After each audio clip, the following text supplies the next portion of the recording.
We should talk about the breakdown shot I did. This stuff here. One of the shots I did for Rio. The beginning of Nigel's song. And you can see all the process. These are storyboards done by Eric Fabella. So this is what we get from story. Lights, camera, action. I was striking suave, ambitious, feet to beak, super delicious. So this was a great moment in the movie. It was the last thing we animated on Nigel, and actually on the whole movie, because this was the last sequence that we ever animated. And it was a surreal moment, right? You've seen the song, guys, but he's this ugly bird, and he's old, and he doesn't move so easily and stuff. But all of a sudden, he starts doing his song, and we go into his world, and we see things as he sees them. And it's this completely different, surreal world. So this shot was a long shot. It was like the transition from the real world into the song world, the magic world. So you see in the words, he was like climbing up the cages and then talking to this poster of when he was like a film star. And then all of a sudden, he turns to camera, the lights go out, and we're in this world all of a sudden. And he's there just doing his thing, just, all that kind of stuff. So after that, there's a file that gets handed to us animators, and that's the layout file, where the layout guys have like put the set together, and they do a very rough pass so we can judge the composition, the staging, and how big the character needs to be in respect to camera and all that stuff. So this would be the layout for this shot. Lights, camera, action. I was striking suave, ambitious, feet to beak, super delicious. So this was cool. I mean, obviously, this is the low-res Nigel. It's not even like the final model, but it gives you some more ideas. And actually, I took a lot from the layout and from the storyboard, especially, like in terms of ideas of what he could be doing. What I liked about the layout that wasn't quite there in the storyboards. I was striking suave, ambitious, feet to beak, super delicious. I like that when he says big, he comes really close to camera. I thought that was really fun because we could play, like in this shot, I wanted to make it special as I could. So there's a lot of things going on in this shot. He comes in, he's acting, he gets really close to camera, I'm very far away, and I wanted to really play with this contrast because I think shots where you play with the Z-depth, they're much more dynamic, right? So I really wanted to hold on to this idea that layout had given me.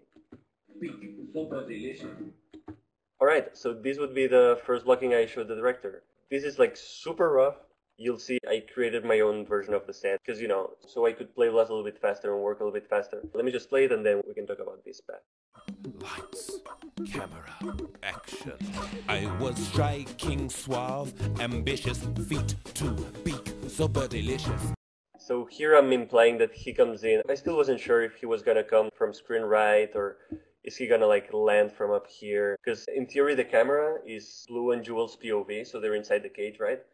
So this would be them looking in front of them. So where's Nigel coming from? I wasn't still sure, but I just wanted to see if I could get him with his wings open in this position.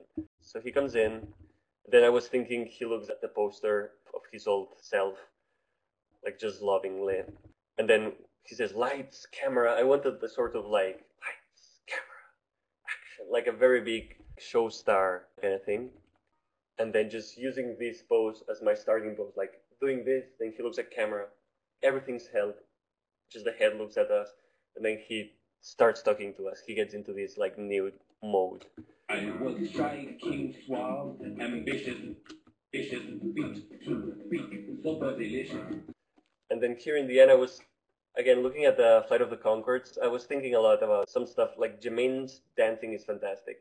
And he does a lot of these things sometimes. I thought it was such a cool touch, so I just borrowed this move from him, actually. It's in one of the shows. So after that, I showed the director, and he was like, yeah, everything seems to work, but he didn't quite like the camera action thing. It felt too much, like he was putting on a show for them. So this is my second blocking, where I'm starting to break down the shot a little bit, but I'm still trying to find what the acting is going to be like. Lights, camera, action. I was striking suave, ambitious, feet to beak, super delicious. Oh yeah, and then at some point I had him exit screen right there, just like do a swipe. So what's new about this blocking is we go frame by frame. This is the first pose more or less that I had, but I'm just trying to figure out how he's gonna land. I still don't know how I'm gonna get from here where his body's facing that direction into here where he's completely turned, but I guess I'll just find a way somehow. He lands on the cage, so I've got a few breakdowns there just to start to think about the weight and the timing. And then I was thinking, I don't want him to do too much stuff. Let's try the route where he's all still and it's all about his head, like just doing some cool head move. So I'm trying camera, like this sort of thing. And then for the action, I'm just thinking maybe he says camera and has the eyes closed, and then action. All the change is really in the eyes, like he just flares and looks at us. And I thought this would be cool. I was shy, king, suave, ambitious, feet to peak, super delicious. And the rest is more or less the same. I have some new breakdowns, like some head shakes and stuff, but pretty much the rest is the same. So the director was like, yeah, it's still not quite it. So a month later, this is what I got. So this is the final spline. Lights, camera, action. I was shy, king, suave, ambitious, feet to peak, super delicious. But basically, the director did want him to relate even more to the poster. So he was like, maybe he needs to touch it, like when you look at an old picture, and you're like, you have to touch it to feel that thing. And I was like, wow, but he's on the cage and the wings are closed. How am I gonna go from a closed wing pose into like a hand pose touching the poster? And actually, it turned out to be a lot simpler than I thought. Like, there's a lot of cheating. And I'm just gonna show you frame by frame how it's done. But all I have is like a little bit of an ease out of that wing starting to move. And all of a sudden, I get into this shape. And this shape is so similar to this other shape, but it's a completely different wing.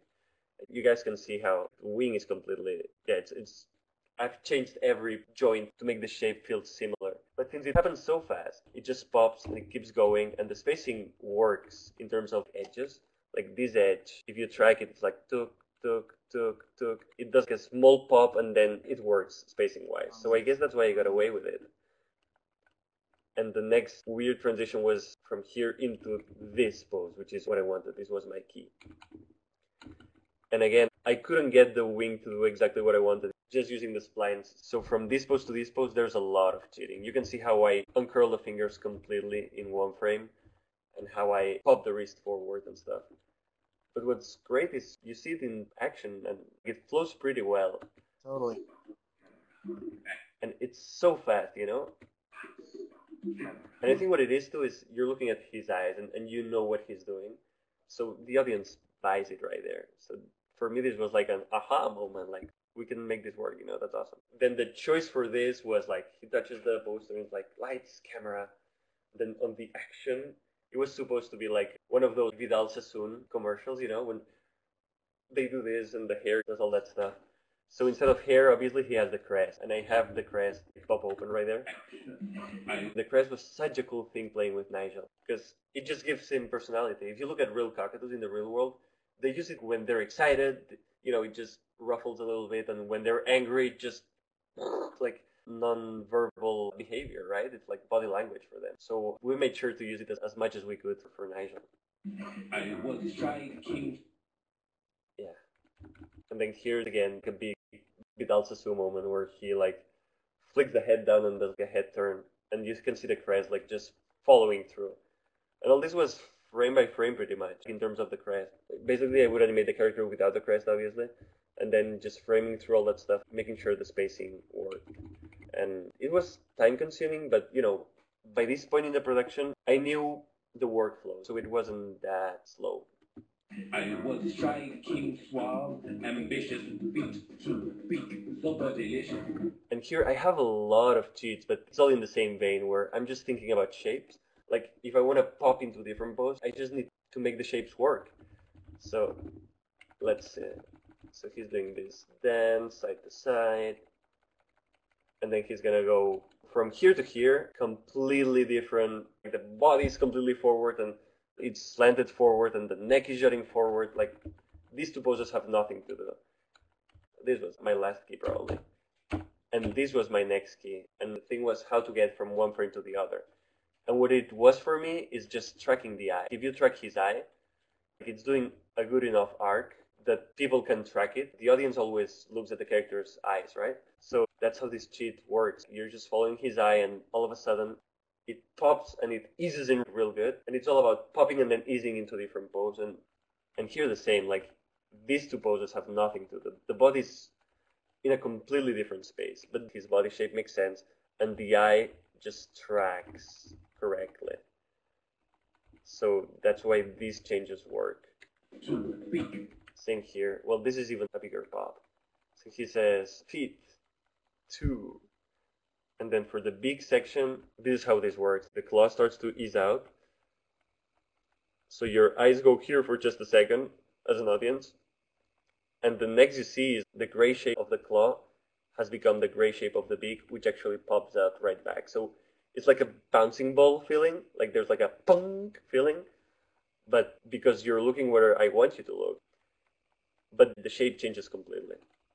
So this was the thought process behind this. And this is pretty much how I cheated all this stuff. And this is like the final run. Lights, camera, action. I was striking, suave, ambitious, feet to beak, super delicious. Yes, love it. Cool.